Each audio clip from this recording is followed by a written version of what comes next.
How to clear Gmail storage. Hi everyone, I'm here to assist you today without any delay. Let's jump right in.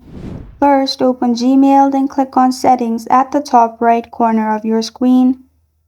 Then, simply click on See All Settings, which is the first option. Then you will find Settings pop up. Click on Inbox at the top. In Inbox, make sure there is tick mark in Promotion, and then scroll down and then press on Save Changes. You'll find this kind of screen pop up. In here, you'll find Promotions button at the top. Click on it. Then select all the mails by pressing on square button at the top left. Then press on Delete option. After you've pressed on that, simply select More if you have more emails and delete it. In this way, you'll be able to clear Gmail storage.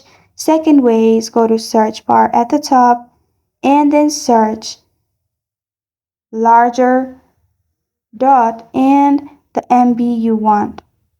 Simply type in 20 MB, 1 MB, and then press on enter. Larger mails with 20 MB will pop up, and simply select it and delete it. This is how to clear Gmail storage. Thank you for joining me today. If this video helps you out, please leave a like and subscribe for more. Got a question or want to suggest a topic? Comment below. Thank you for watching.